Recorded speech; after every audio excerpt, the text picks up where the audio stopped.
अगर मैं आपसे कहूं कि धर्मेंद्र प्रधान के इस्तीफे के पीछे सिर्फ स्टूडेंट्स और विपक्ष ही नहीं बल्कि सीआरपीएफ का भी एक बड़ा रोल था, तो जी हाँ, इस पूरे आंदोलन में एक ऐसा पहलू भी है जिस पर लगभग किसी ने बात नहीं की है। नमस्कार, मैं हूं विदिशा और आप देख रहे हैं नई परख। पिछले कई हफ्तों से पूरा देश नीट पेपर लीक को लेकर उबल रहा था। स्टूडेंट सड़कों पर थे, विपक्ष पार्लियामेंट से लेकर सड़क तक सरकार को घेर रहा था और हर तरफ से एक ही मांग गूंज रही थी, धर्मेंद्र प्रधान इस्तीफा दो। और आखिरकार धर्मेंद्र प्रधान ने इस्तीफा दे दिया। इस जीत का क्रेडिट स्टूडेंट्स के आंदोलन, कॉकरोच जनता पार्टी और विपक्ष को दिया जा रहा है, जो बिल्कुल स्वाभाविक सी बात है। लेकिन इस पूरे आंदोलन में सीआरपीएफ की एक ऐसी भूमिका भी सामने आई है जिसके बारे में बहुत कम लोग बात कर रहे हैं। आखिर सीआरपीएफ ने ऐसा क्या किया, इसका खुलासा हमारी चैनल नई परख पर राजीव राजन ने इस पूरे मामले का विस्तार से खुलासा किया है। आइए उनसे ही सुनते हैं इस आंदोलन में सीआरपीएफ की भूमिका इतनी महत्वपूर्ण क्यों रही।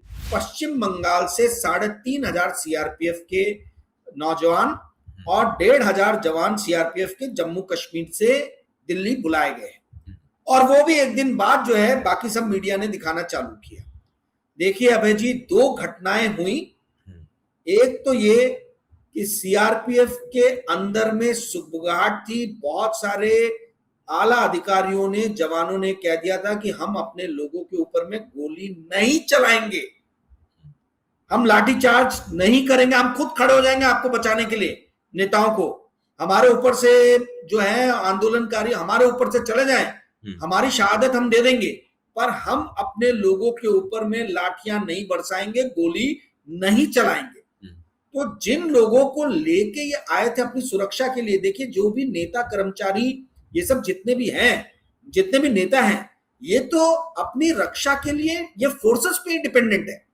और जो जनता का आक्रोश और गुस्सा था उसको देख के मतलब ये नेताओं के होश उड़ गए थे और ये इनके ऊपर में बैंक कर रही थी। और जब इनको समझ में आया कि ये फोर्सेस हमारे ऊपर गोली मतलब जो आंदोलनकारी उन पर गोलियां चलाने से सीधा हाथ खड़ा कर दिया उन लोगों ने कि नहीं करेंगे। दिल्ली पुलिस की बदनामी सीआरपीएफ देख चुकी थी। जिस तरीके से छिया लेदर दिल्ली पुलिस का हुआ था, रैपिड एक्शन फोर्स का हुआ था, सीआरपीएफ किसी भी तरीके से ये तोहमत अपने सर पे लेने के लिए तैयार नहीं थी। एक चीज जो ये हुई, ये किसी को नहीं पता है, एकदम आपको मैं बहुत अंदर की जानकारी दे रहा हूं जो किसी को जानकारी नहीं है। ये जब आरएसएस के और भाजपा के आला नेताओं को पता चला तो इनके होश उड़ गए। ये डर के साए में है, भय के साए में है। ये अभी तक अपोजिशन समझ नहीं पाया है, लोग समझ नहीं पाए, पत्रकार समझ नहीं पाए।